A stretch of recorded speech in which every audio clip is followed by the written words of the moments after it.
Hello everybody, we're here today to talk about the upcoming Ukrainian Refugee Relief Dinner we're going to have at the Elks Club Lodge here on May 25th. That's a Wednesday night from 5 to 7 o'clock.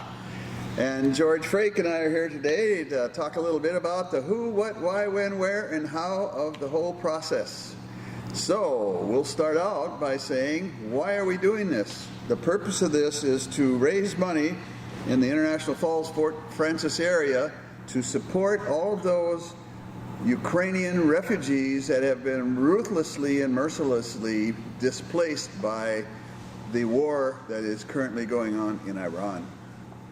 And this got started when people in the community said, it's time for us to do something, so why don't you get the churches together and figure out what to do? And so some of us did. We came down here to the Elks, and the Elks graciously listened to our request and said, good idea. And so they said, you may do that, just pick out a date. And so that's what we did. And then the next thing, of course, was who's going to do it? And we developed a steering committee. And that steering committee started out with 5 people. We've met 3 times. We've had 11 people in that steering committee. Each person is taking a job that we've outlined in terms of what we need to do to put this dinner on. And one of the first things that we had to think about is, what are we going to have for dinner? And George, you want to talk about that? Well, yeah, you know, first thing, we have an awful lot of people around here with Ukrainian heritage that can make traditional Ukrainian food, like pataha or pierogies. And so we have pierogies. We are shipping our pierogies in, but we have somebody doing our borscht. So we've got borscht. And we have cabbage rolls they're going to do. I mean, the best cabbage roll maker I know on this side. And then they have Ukrainian pork garlic sausage. That's kubasa in Ukrainian, and so that's what they'll have, kubasa, and you'll have Ukrainian pickles. And then we're going to have all kinds of desserts. I think this is going to be just an vast array of desserts. So we're going to be serving up a lot of this food. We have 1,300 pierogies, and so whatever it is. And then so you ask, how many pierogies in a dish? Well, some people want 4.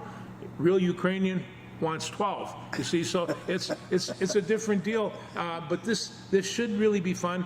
But the food is going to be, and actually Ukrainian food's quite simple. Yes. It's just, you know, all you have to do is the time to put in to a roll pataha and to roll cabbage rolls is quite taxing. But other than that, the food is all set. It's going to be great food. I'm looking forward to it myself.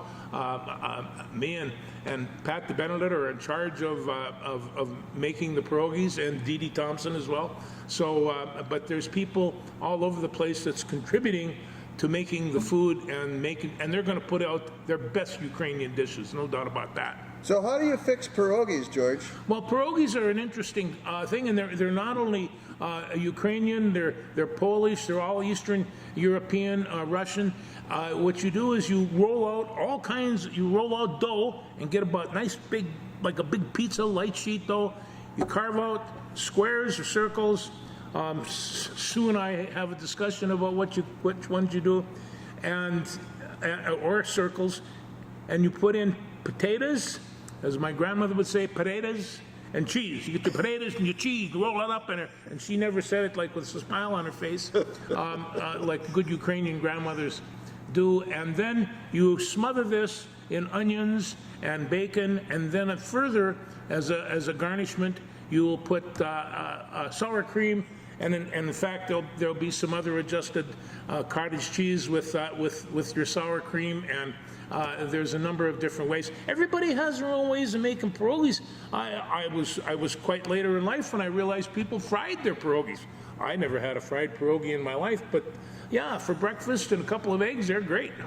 Well, what we're trying to do here is we're trying to get people to think about Ukrainians and Ukrainian refugees.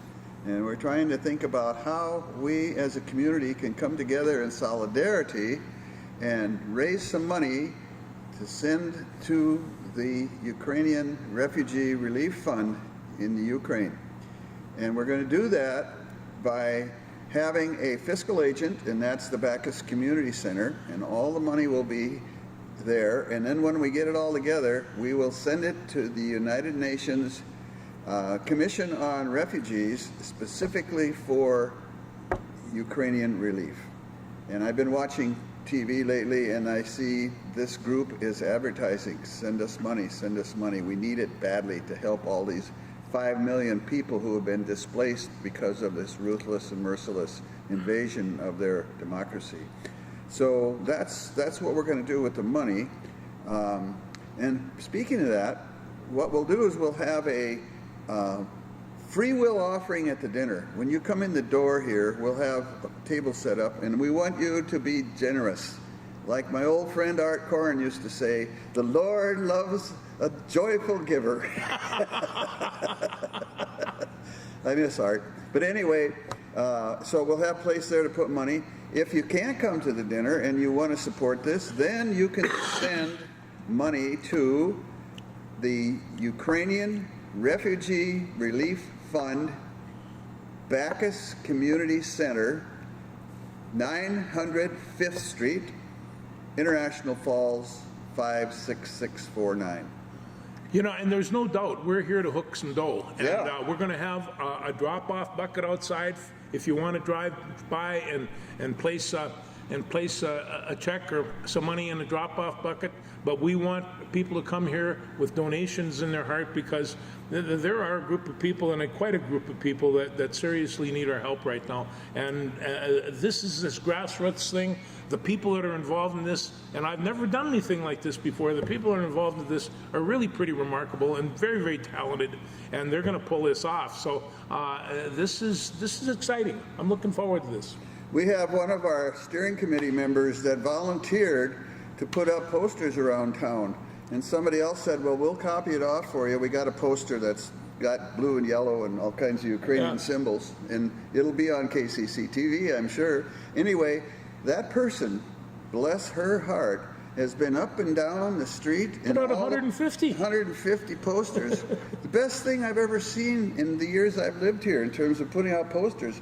Hey, joyful process. This is really something. Well, she walked right down one street, went all the way down to 53, and then came back and did it the other side. That's right. She's very enthusiastic. Yes, and a couple of other things I want to mention here, that people have donated some things that they want to sell here. Mm-hmm. And so we're going to have things set up alongside here, and there'll be an opportunity for people to buy some of the items that people have donated, and we want to raise it up, get more money as we can. We had a bunch of table runners that Sue cleaned up and ironed, and very Ukrainian, very artistic. Yes. They're quite beautiful. Yes, and there's so we'll be selling those and numerous other items. And if anybody wants to bring something to sell to raise money for this process, they can do that. And we also have the Andrusko Ukrainian dance music. And so this is from the Andrusko family from across the river. And so this is waltzes, polkas, arkans, a bandura. I've never danced a bandura. The bandura is a Ukrainian instrument. I understand. Well, and we're going to have a picture. We're going to play on this screen over here, music and videos. Kalamikas. Yes. And Waltz, yeah, okay. This is... Anyway, I'm taking this one with me so I can play it coming back from Rainier. Well, Mr. Andrusko will be here, and he will bring a pile of these, and they will be for sale.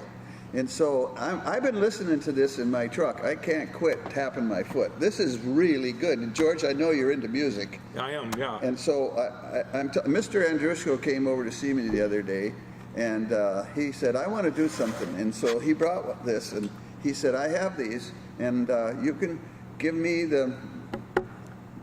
I'll bring them over, and you can sell them and make as much money as you can off of them. So this is what we want to do. And Jeff McCarg is going to put together video clips of Ukrainian dancers and the chorus and the Pink Floyd Hey Act Now piece. that- Hey, hey, rise up. Hey, hey, rise up. Oh, beautiful with song. with the Ukrainian pop star singing. Yeah. First time the Pink Floyd came together since 1996 to play this, and it's a tearjerker. Kovalnyuk, Andrei Kovalnyuk. Yes, it's a tearjerker, and we have some other music. So anyway, those are some of the things that are going to go on. So we'll have music, we'll sell things, we'll have food, and we'll start at 5 o'clock serving dinner. Let's say somebody has to go to work at the mill at 5:30. They can come by here and we'll give them a takeout thing, but they got to go through the line and then take off. So we can do that if they want to do that. We don't want to turn anybody down to have an opportunity to support the Ukrainian And I think there refugees. might be an opportunity to bring desserts home too. Yes, Yeah. there might be an opportunity to buy some, and there will be, the bar will be open as well.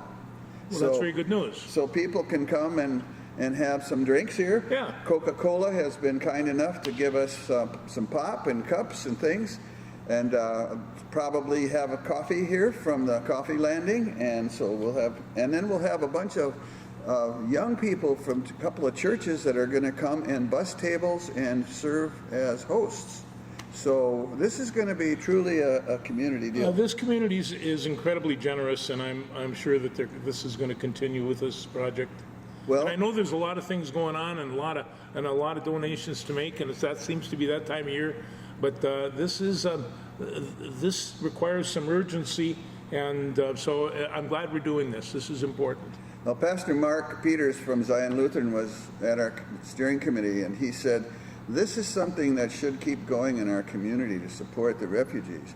And we talked about maybe doing some silent auctions. Well, we can continue to do that in the future and Sure. set some up. What do you think, George? Oh no, there's a lot of artistic expression going on around here too, and we have, especially in Canada, heavy Ukrainian population, Yes. and over on this side as well. My friends always used to laugh at me. He says, "You're Ukrainian. You got to buy your groceries in Canada," you know. And they were Italians. They could go to Lucas. It was but they'd laugh about that all the time. But there is a lot of good Ukrainian food over there, and I love going over there and eating it. I have to tell you a story. We went to Winnipeg one time on a weekend one-credit arts and science tour. We left 16 of us from Rainy River Community College. We went to Winnipeg. We stayed in the Fort Garry Hotel, which is a really fancy, nice place. And one night, we went to the Ukrainian Symphony Hall. The Mayor Juba was there. We were up in the back of the hall. The Winnipeg Symphony was playing, and guess who was dancing? The Ukrainian National Dance Troupe. Oh yes. I never heard one word of English all night long. It was all Ukrainian people. Well, you know, coming. and people historically have to understand that Kyiv was the crown jewel of Eastern Europe. Moscow didn't even exist when Kyiv was doing symphonies and dances and developing this whole, Eastern European cultural thing, and that all started in Ukraine. They're incredibly talented Yes. musical people. And now they're being really ruthlessly and mercilessly treated, and we have to do something about it. Hey, rise up! We'll go again. And that's why we're doing this.